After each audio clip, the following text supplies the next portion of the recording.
Dr. Raymond Gonzalez. I'm the superintendent of schools here in Westfield, and I just want to again thank you for joining us and for your interest and support of our school district. On the video webinar today, I'm joined by our business administrator and co-presenter this morning, Patricia Ramos. Thank you, Patty, for joining, as well as Layla Morelli and Rob Bonaccio, who are both members of the Board of Education who have been strong supporters and collaborators in the work that you're going to see this morning. So in the presentation, we are going to take time to run through a number of topics, but I do want to encourage anyone who is on the webinar this morning to use the Q&A button in the lower right portion of your screen to be able to submit any questions that you may have throughout the course of the presentation. Chances are we're going to answer most of those questions, as we've really developed this presentation anticipating as many of the common questions as possible. But certainly as you think of a question, or if you want to wait till the end, you could submit that question in the Q&A field and we will respond to them at the conclusion of the presentation. Beyond that, what you should expect this morning is a presentation that gives an overview of what has gone into the budget, both the thinking, the prioritization, as well as the dollar and cents, in order to help inform you as you make a decision on April 16th about how to and what your vote may look like. Excuse me. Always with our presentation, I take the opportunity over the last several years to just provide a brief history lesson to remind everyone that a budget vote, although it is the second and the last 14 years that we've done, prior to 2010, budget votes were common. The public voting of a tax levy increase that supported school district budgets was essentially commonplace until such time that state aid was reduced back in 2011, and districts were faced with opportunities to eliminate the uncertainty of budget planning each year by moving to an April board election, as long as they maintained a tax levy increase that did not exceed 2% year after year. With a few exceptions that are eligible, that school districts are eligible for when healthcare increases or enrollment increases warrant and the states adjust that maximum. We have, as a school district, or had as a school district, maintained that 2% tax levy cap or thereabouts for about 10 to 12 years. Even though our state aid figures did not necessarily meet the standards that they did previously, even though costs of pretty much everything around us exceeded the 2% tax levy cap, we as a school district were able to make adjustments. We're able to utilize efficiencies, whether it be in how we managed our healthcare or how we staffed our schools. We are able to stay within that 2% tax levy cap operationally year after year for a number of years, until about 2 years ago, when it just unfortunately came to the point where we reached the the time at which our expenses just outpaced our revenue. So 2 years ago, the Board of Education voted to move back to an April budget vote along with an April board election in order to partner with the community and afford the community the opportunity to weigh in on that tax levy increase, weigh in on our school budget with their vote. And our first vote took place last year. We are fortunate to have had the support of our community. We had a great turnout by everyone, and we had a majority vote in favor in allowing us to move forward. This year is going into our second year. There are some slight changes in how that vote will take place, and part of our work today will be to inform you about what that change includes. Okay, as we begin the discussion about the budget itself, I always want to highlight the guiding principles that went into the development of the budget and the areas that we wanted to make sure we maintained as priorities. So as you'll see on this slide, our priorities always begin with and always center around the focus on the student experience. So we want to preserve the student experience, whether it be through the size of the classes or the courses or programs that are offered to them. We want to make sure that we preserve those as much as possible, but not only maintain the continuity of those programs, but also in the coming years, seek ways to expand programs and offerings so that our students continue to make the most of their 13 years in our educational system. And the last item that you see listed as a priority is an area that we recognize as a board, as an administration, and really as a community that seeks to support the buildings and grounds, the facilities in which our students learn and interact and engage with one another, and those facilities being indoors or outdoors require maintenance, require upgrades, require an investment, and that requires resources to do all of the above. So we added that as a priority in order to maintain the facilities and the learning environment as equally important to providing that academic experience and extracurricular experience to meet our students' needs. The next couple of slides just provide feedback on what we heard from our community when we asked them the following question. In developing the operating budget for this coming year, what areas should be prioritized to enhance the educational experience and well-being of our students? And when we asked that question, we had approximately 1,500 people respond. 1,500 people consisting of parents, consisting of staff members, consisting of students, our high school students even weighed in, as well as members of the community, all had the chance to share a response to that or multiple responses to that. But not only did they share that response to that question, but they also had the opportunity to rate other responses, really to give the board, the administration, and all of you the opportunity to see how we as a community sense the priorities of this district moving forward. And when we look at those responses, what you see here is a visual representation that takes the key words from those responses, and those words that were used most common and rated most highly are those words that are largest. So as you could see here, facilities, updating our facilities, kindergarten, obviously referring to full day kindergarten, as well as reference to curriculum. Some of our professionals, our paraprofessionals in particular, were top of mind for those who completed the survey. The 1,500 who participated and the 52,000 responses that were used to create this word cloud. So with that in mind, we crafted our budget. We reviewed our priorities and presented a budget to the Board of Education on March 5th that included and reflected this feedback. Ultimately, what you see represented here represents a multi-step process, and this really shows the direct partnership and the reliance of the Board of Education, the administration, the school district, and our community.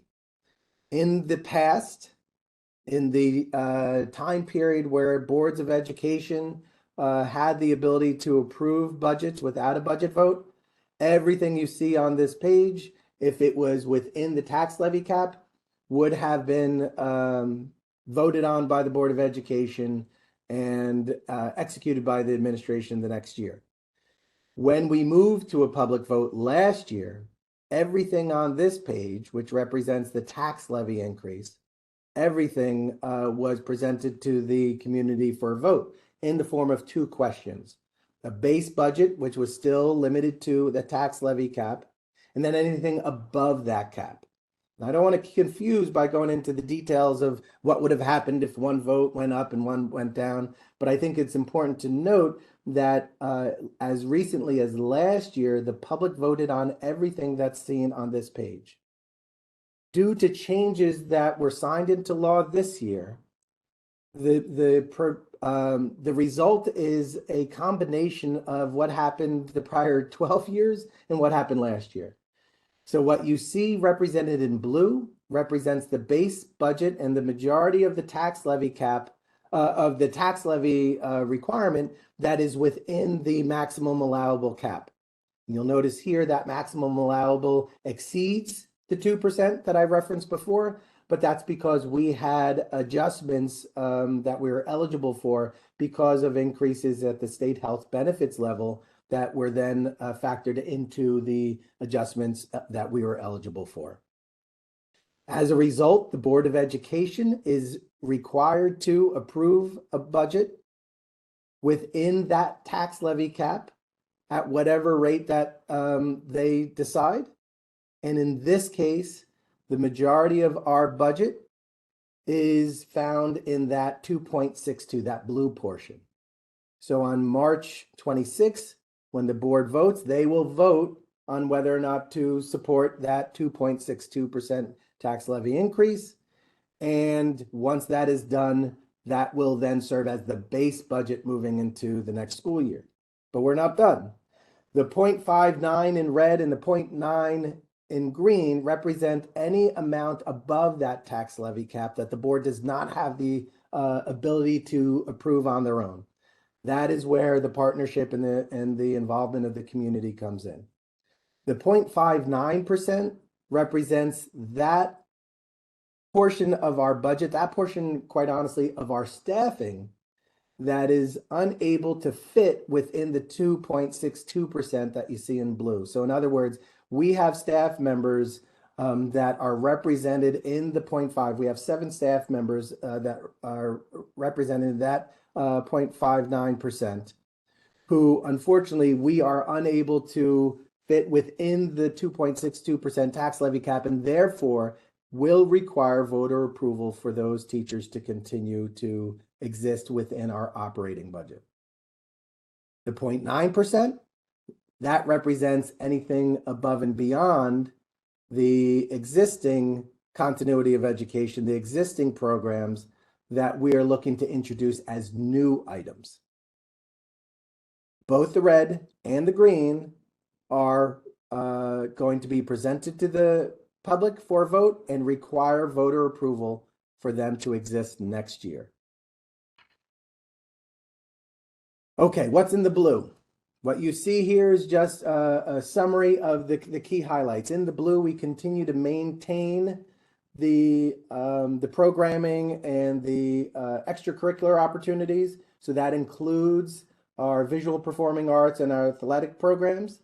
So in the base budget, there are opportunities for our students to continue to thrive on the stages, in the courts, in the bands, in the choruses, in the choirs, in the way that they do today, as well as take part in the clubs and other activities available to them. We also include in our base budget the continuity of work that we started this year and really revising our curriculum writing in order to make sure that the work that began will continue year after year and provide the requisite professional development to our teachers to make sure that they have what they need to be successful.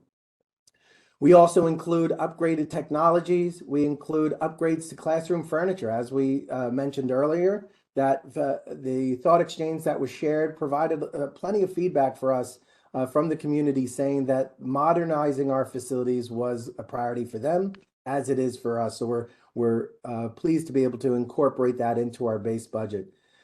Funding for media center materials, instructional materials, and also funding for staff wellness.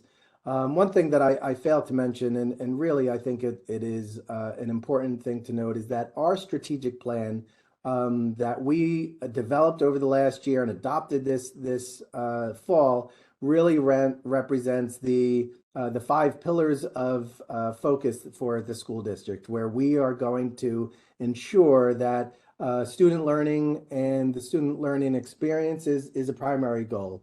Student and staff wellness is another goal. Focusing on celebrating and cultivating the diversity within our community is a goal, as well as nurturing the partnerships within our community. And last but not least, our fiscal and financial and facilities become the catalyst and really the vehicles to accomplish all of the other goals that in and of itself is a goal for us. And when you look at everything that is listed here, there is a clear direct alignment to the student experience, the focus on wellness, the connection to the community, and the maintenance and sustainability of our facilities. And then the last item, I just want to highlight that because I think that's an example of how the board and the administration has attempted to look at our existing delivery of services and really sought out ways to maximize the opportunities for our students to be able to maintain their learning in our schools year after year. Within the realm of special education, there are times where we have the ability to provide experiences that meet our student needs in our schools. And then there are times where, unfortunately, we don't have the facilities or the capacity to do that, which requires a very difficult decision for us, and in coordination with parents that may result in students having to attend a school outside of our community. So what the last bullet represents is an opportunity for us to build upon learning experiences, special education learning experiences that our students receive at the elementary level, and increase our capacity to deliver those experiences at the intermediate level, so that our young scholars who are in programs at the elementary moving into next year, because of what we've built into the base budget, we've created those same programs and experiences at the intermediate schools, so that our learners have that opportunity moving into next school year, which is great for us, great for the students, and certainly great for the school district.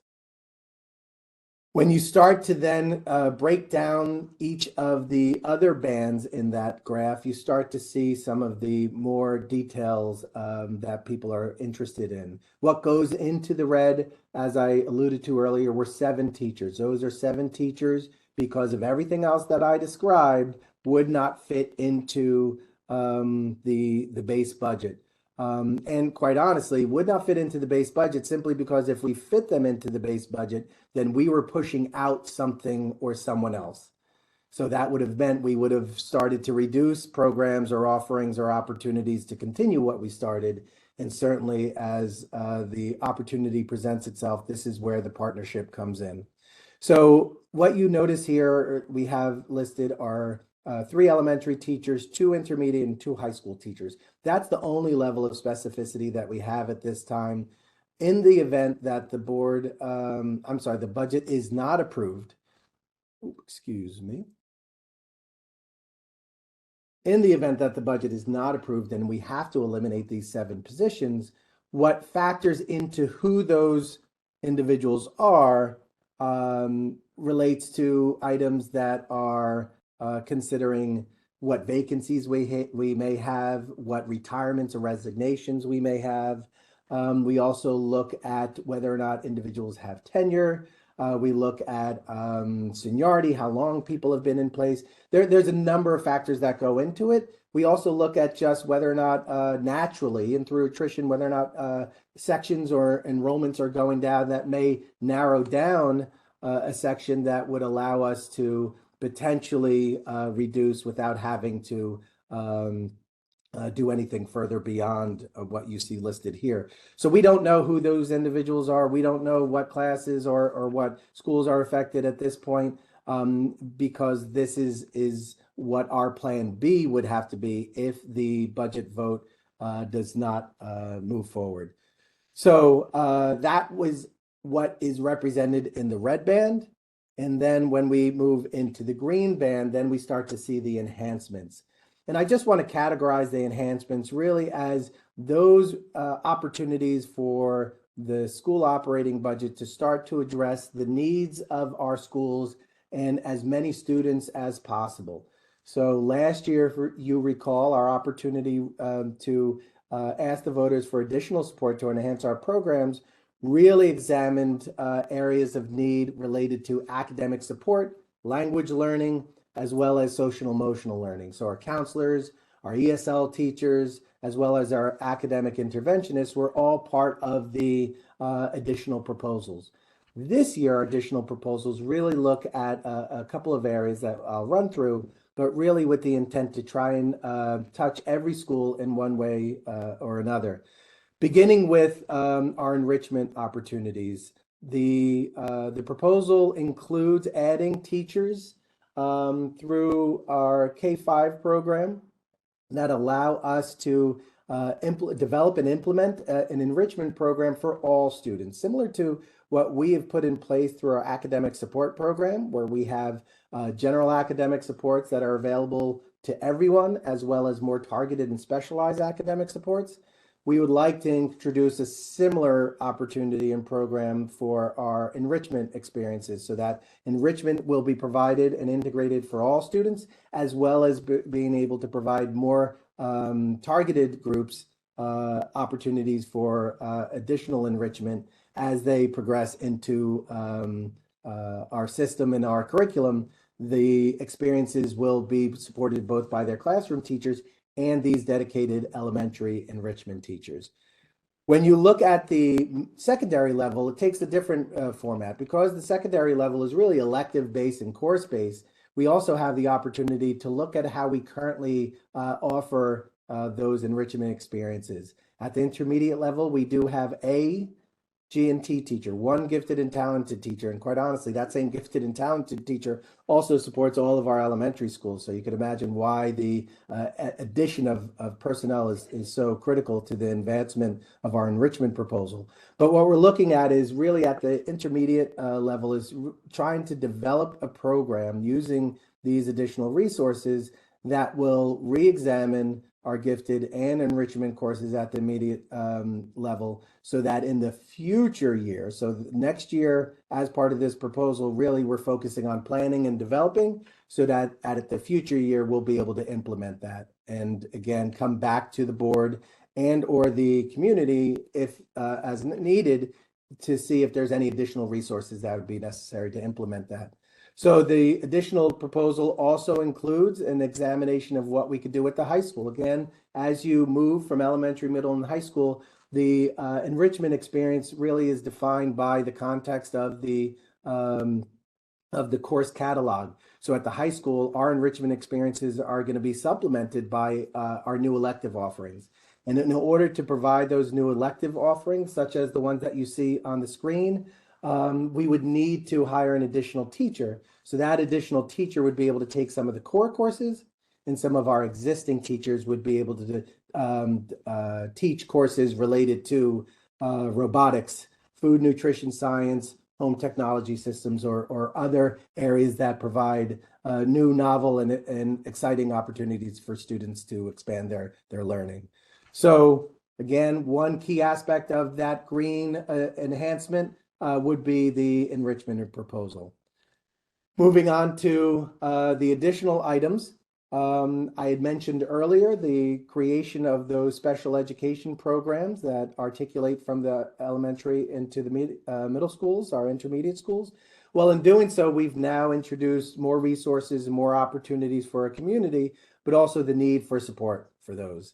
And we're including in our additional funding proposal the addition of a supervisor who would add that support, not just for the classrooms and the students, by providing professional development and resources and best practices necessary to enhance the learning experience, but also for the teachers, for the administration, and for the rest of the school community, so that these programs will fit into a larger school context, so that they are welcome, that they are integrated, and they are part of the school family. And to do so requires time, attention, observation, and supervision, which in our current format, we are just not at that capacity to do so. So that's the need for the additional supervision that you see listed there. We also referenced during that thought exchange the focus on ensuring that we not only attract but retain highly qualified professionals. And what you notice in this second proposal on this screen is enhancing compensation for our paraprofessionals. Our paraprofessionals, for those who don't know, are those additional individuals who are hired to provide direct support and services to students, either individually or in groups or as a class. in order to allow them to meet their educational goals and objectives as outlined in their individual education plan. Those individuals are as critical to the learning process for those students in those classrooms as the teachers are. But so we want to make sure that we are able to attract and retain them, especially when we have hard to fill assignments. And the truth of the matter is that we often find ourselves having to search for and replace paraprofessionals who may choose to find employment elsewhere because we are unable to compete with the salaries and compensation that they receive. So what we're looking to do is include enhancements to compensation for paraprofessionals in order to keep our highly qualified staff in our classrooms for the sake of our students. And last but not least, the two additional items that you see listed here, I think are pretty self-explanatory. Going back to our priorities in maintaining our buildings and grounds, we are seeking the support in adding additional personnel in our buildings and grounds department, both to supervise the work that's being done as well as engage in the work that needs to be done. By adding an additional two additional groundskeepers or maintenance staff, what that allows us to do is it allows us to focus our custodial attention on the inside of our schools, maintaining the cleanliness, maintaining the learning environment, so that each and every day our students and teachers have the ability to learn in optimal conditions. But what it also means is that they no longer would have to focus their attention concurrently on the exterior, on the maintenance of the grass and the landscaping, which, as we all know, takes a substantial amount of time and energy. And it allows us to be able to divide and conquer those responsibilities with focus on custodial assistance on the inside, and then these additional staff would be added to our other maintenance and grounds folks to be able to attend to the outside. That honestly is a drop in the bucket for what needs to be done when you think about the amount of acreage and across our 10 schools. But when you combine that with our existing staff, when you combine that with potential to coordinate and cooperate even with the town one day, this really presents an opportunity for us to revitalize and reshape the outside, the playing fields and surfaces for our students moving forward. And of course, the additional supervisor, as we continue to focus on the maintenance and upgrades to our buildings, making sure that we have the appropriate supervision of those projects to make sure that we continue to see that work being done effectively, efficiently, and coordinated, especially when you have instruction taking place or even over the summer. And last but not least, all within that green, all within that band that you see there, we do also include additional school safety and security personnel. This represents the opportunity to, again, supplement what we currently have in place. We have 3 paid law enforcement officers. So these are individuals who are employed by Westfield Police. We share in the compensation for those individuals. So the district pays a portion, and the municipality pays a portion of those salaries. But they are stationed, one at each of the secondary schools. So one at each intermediate and one at the high school. At the elementary schools, we don't have that same dedicated personnel on each and every day.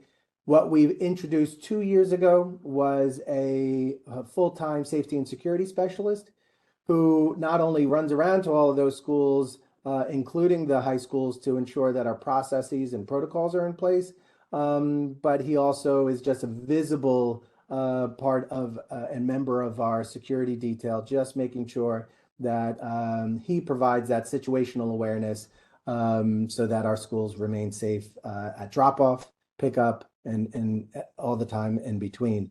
And I think it's important to note that adding additional security personnel would come along with the opportunity to supplement the drive-throughs and walk-throughs that our law enforcement currently do. So we are fortunate to have a great partnership with our Westfield PD, whereby during their regular patrols, they're stopping at our schools, they're walking through our schools, they're driving around our schools, to provide that added visible security and comfort for our staff, for our students, for our parents and community, and quite honestly, as a deterrent for anyone who has a bad idea.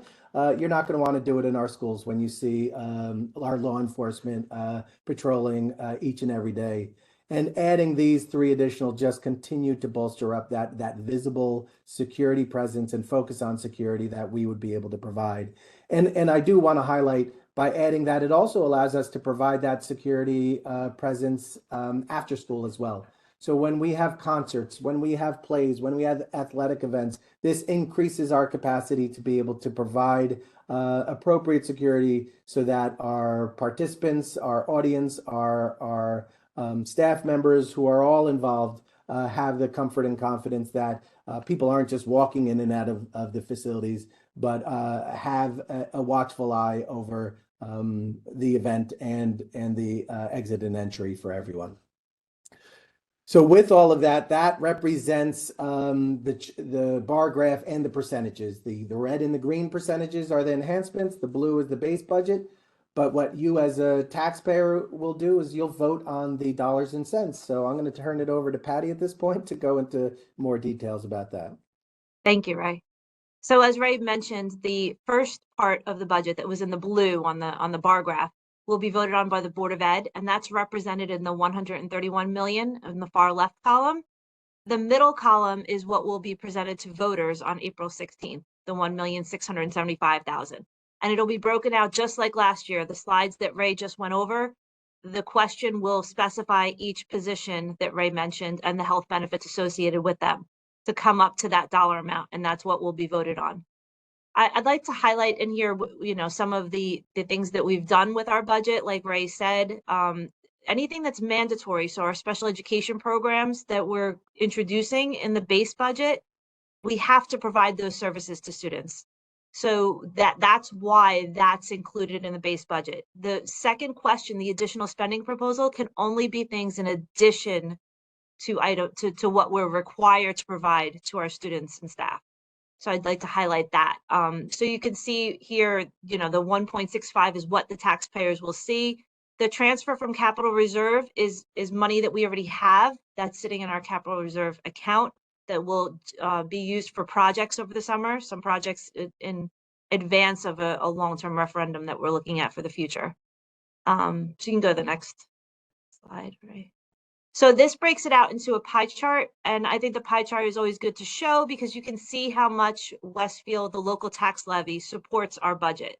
If you went into one of the cities in New Jersey, this pie chart would be flipped. State aid would be that large blue section. That's just not, it's any district in a wealthier district like Westfield in New Jersey, this is the way the pie chart's going to look. The majority of the money's from our local tax levy. Our state aid, we did receive $894,000 more this year. That was used to offset any staff members that were getting pushed into the additional spending proposal. So when we started this process, we had almost 19 staff members in that first in the additional spending proposal. As we got the healthcare adjustment, as we got the additional state aid, we used that money to put our staff members back into the base budget. That was our priority, to move them back into the base. Just so if you've seen over the course, and that's why we wait so long to present numbers to the public, because we did not get our state aid numbers until the last week in February. So this is a pretty quick process once we get that information. As you can see on here, the fund balance that we budget, that's just any savings, or for this year, it's our interest revenue. It's part of our extraordinary aid, additional extraordinary aid above what we budget that gets put into each year's budget to offset taxes. So we are cognizant of taking any money that we can generate and putting it back towards the budget each year. Okay, right, you can go into the expenditures. Okay, so now on the other side are the expenditures. So again, the flip side of the revenues, as you'll see, the largest part is our salaries and benefits. Our out-of-district tuition and transportation, the majority of the transportation results from special services also. And then you'll see everything else is much smaller buckets of money. Our outside providers and consultants, majority of that line is also related to special education services that are required per student's individualized education plans. I'd like to highlight in here that we did take a look through our expenditures this year, and we are really looking at ways to save costs. So we've moved to LED lighting. We retrofitted lighting across the district at a cost of only $700 to the district through state rebate programs. And all of our schools have that retrofitted lighting. We're also right now in the middle of doing a local government energy audit. So the state comes out for free, and they are going through every one of our buildings to identify areas that maybe we can enhance or make improvements on to help offset costs to the district. We're also for next year doing things like changing our accounting coding system internally so that we can track expenses by building, by program, just so that we can further dive into the numbers each year to enhance our efficiencies. So we really do go through this with a fine-tooth comb each year to go through what we can save, where there are improvements that have to be made. As you can see from the additional slides that we talked about too, in the additional spending proposal are just salaries and benefits. If we were to take anything from the base budget that was not salaries and benefits and move it into the additional spending proposal, it would be a one-time increase. We would have to ask for it again every single year.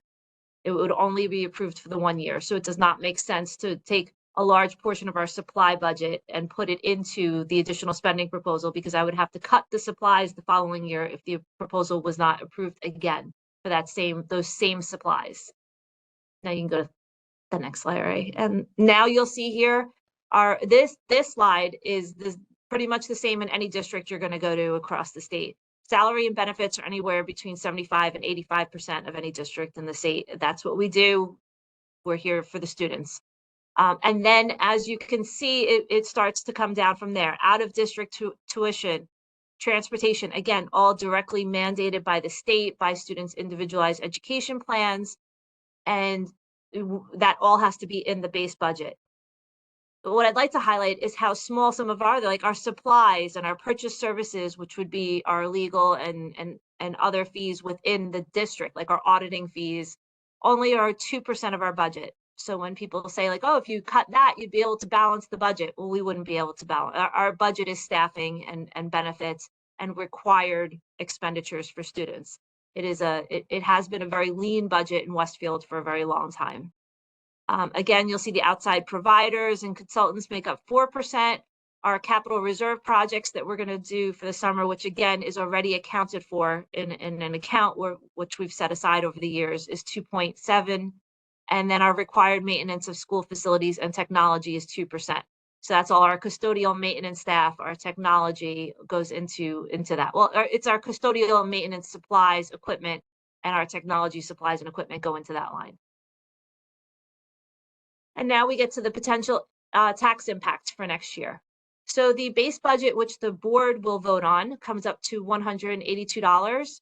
The additional spending proposal comes to $165. What I'd like to highlight in this is the increase, the 4.11%, is the increase of our tax levy year over year. It's not the impact to the taxpayer.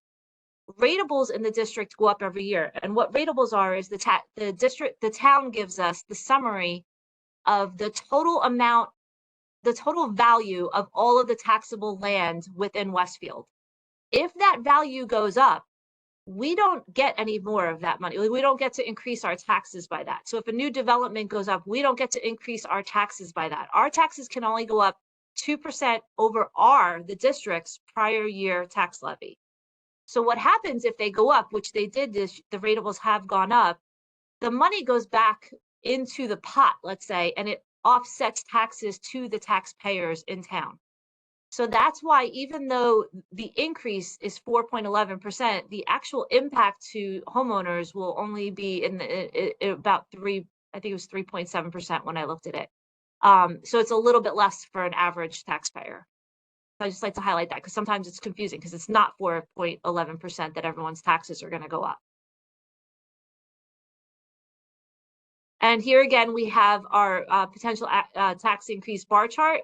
And what I like to highlight on this is that the red and the green represent the one question. It's not two questions. All of that information will be on the one ballot question, which you're going to see on the next slide. The 2.62% is what the board will vote on March 26th. So now this is the actual ballot language. I know it's a lot. I'm not going to go through the whole thing because Ray already did that on the previous slides. I only want to highlight that the dollar amount is what you're voting on, which you'll see in the first sentence. We have to put at the end, there's two sentences at the end. Approval of these taxes will result in a permanent increase to the tax base. And that's what I was mentioning before. Anything that is a recurring expense that's in this, we are allowed to permanently increase our tax base, which helps for the future years. Then the last question is that the last sentence is that these proposed additional expenditures are in addition to those necessary to achieve the New Jersey student learning standards. What this says is that we have not included anything that's mandatory to be provided to students. So I could not take out anything for special services, anything that's mandated to be provided. So I couldn't take out our world language program and put it into the second question because we're required to provide those services. So I just want to highlight that for everyone. And again, this does spell out very detailed exactly what would be voted on. So what's next? What's next?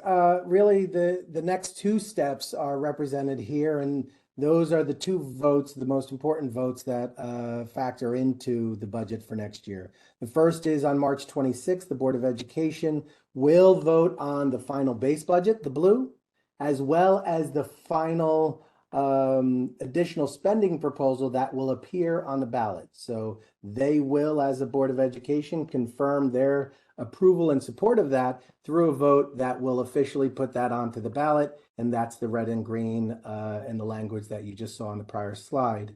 On April 16th, once that vote is finished by the board, then it's the community's turn. And on April 16th, along with voting for members of the Board of Education, the voters have the opportunity to weigh in on that additional spending proposal to be able to determine whether or not that continuity of education and enhancement proposal will be able to go through. And as Patty mentioned, if it goes through, then it's added to the budget. It's included in our work for next year, but it is part of the new base moving forward each year, which will help us to become more sustainable in our fiscal planning as a school district. And unfortunately, if it does not get approved, it doesn't go to the municipality, it doesn't get reduced, it does not move forward for the entire following school year. We cannot find additional resources, we can't reallocate funds to make it happen. Unfortunately, those teachers, those additional enhancements would not exist. At this point, we've reached the conclusion of our portion of the presentation. What I'd like to do is just ask members of the public if you've joined us, if you have any questions in the lower right corner, once again, you could enter your questions there. And as you're thinking about what questions you may want to ask, I do want to invite our board members who are present if they'd like to share any thoughts, comments, reflections on the budget, the experience. You have given such time and attention and dedication to this. I'd love to give you the chance to weigh in as well.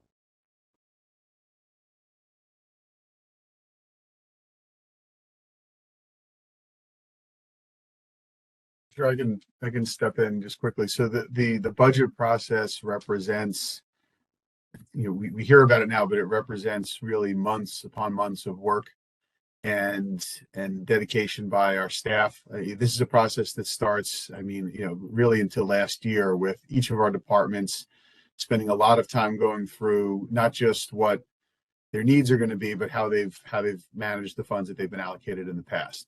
And that is all worked up through just a number of processes that experts look at. Where can we make savings? Where can we really make enhancements? And I want to point out that for really quite some time, we've been running in place in the district with the way our budgeting was. And that's just not what Westfield taxpayers, it's not what Westfield students come to expect.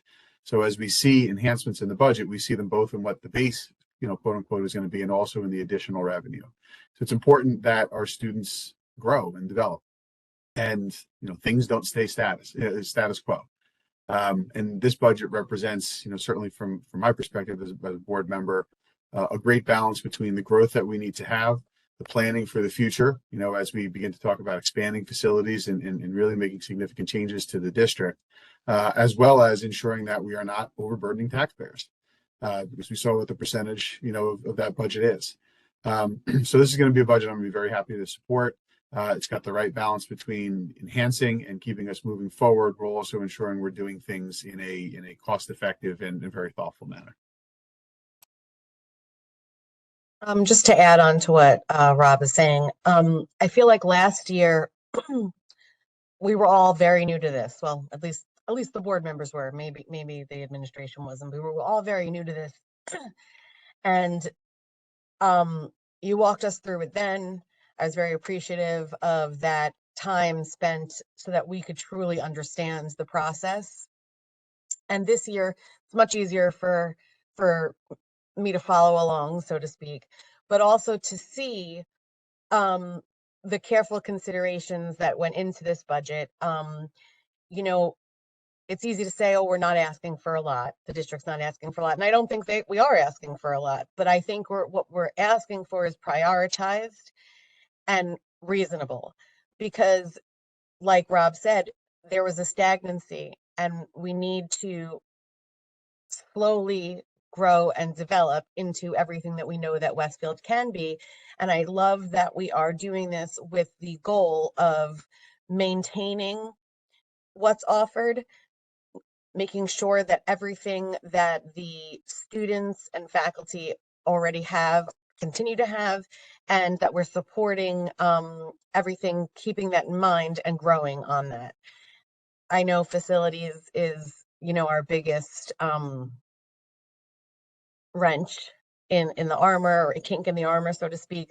But I think that we're addressing a lot of the other issues through the budget, and making these small, slow, very thoughtful maneuvers. And I think that along with what we're doing for the future and planning for referendum or things like that, I think they really work well together. So thank you so much for this. And I really am, very supportive of this budget as well.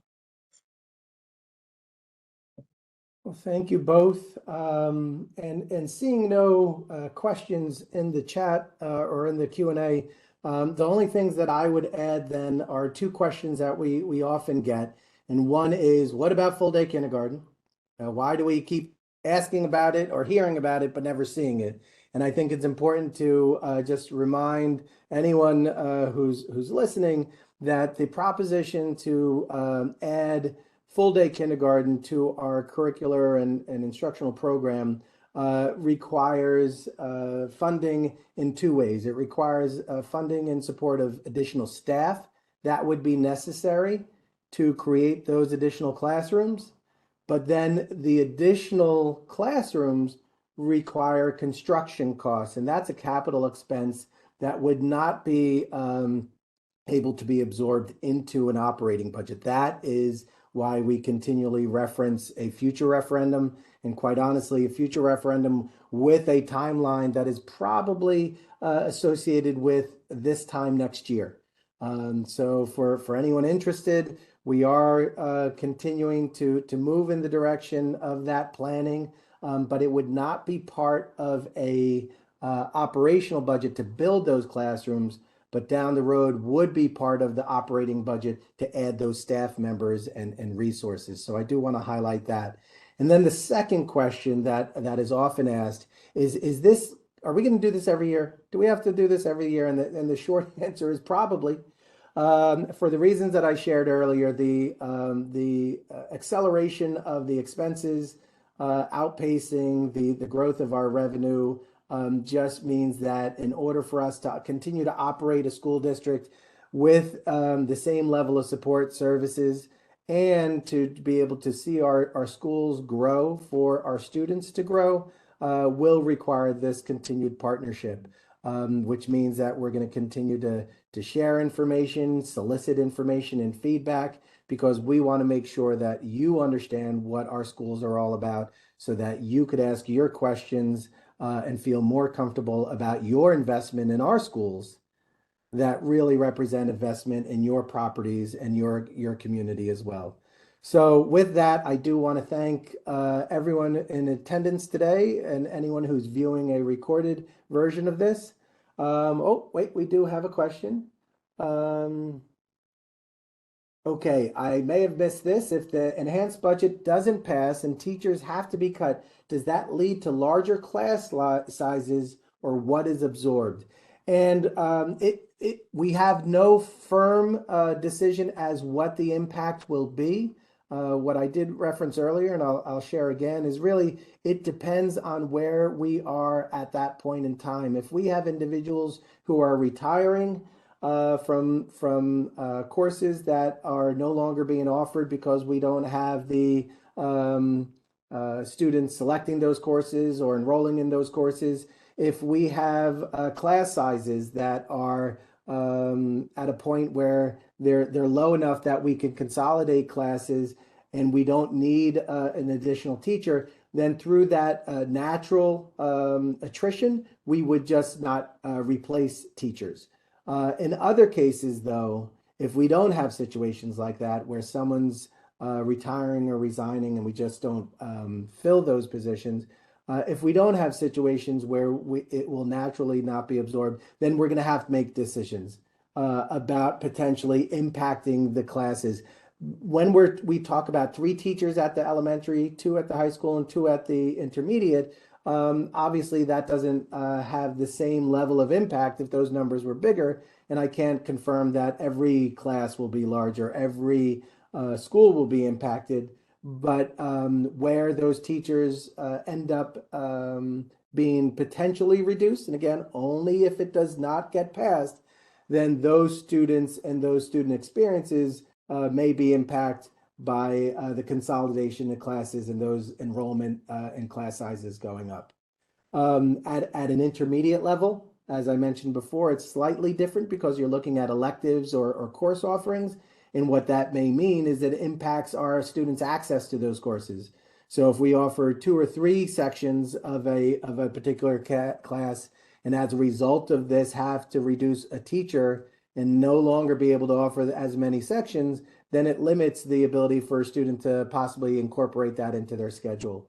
So without knowing exactly which teachers would be impacted, it's hard to say what the full impact would be, but I think those represent the different types of scenarios that we'd be exploring if that were to come to pass. So we're hoping not, but we are certainly going to be guided by the same principles to try and maintain as many opportunities for our students so that that impact is as minimal as possible. Okay, well, I just want to again thank everyone for their time, their attention, the board members in attendance and those who are not able to join have all been partners in this process, as well as the district administrators at the school level and department level who have contributed to the development of this budget. We are comfortable and confident that it represents a path forward for this district aligned to the goals and objectives of our strategic plan, and truly represents an opportunity for us to continue to grow our tradition of excellence and our schools moving forward. So thank you, everyone. We invite you to join our board meetings in the future, any future budget presentation, and certainly visit our board portal for any additional information moving forward. Thank you, everyone. Have a great rest of the day, and we look forward to seeing you on April 16th.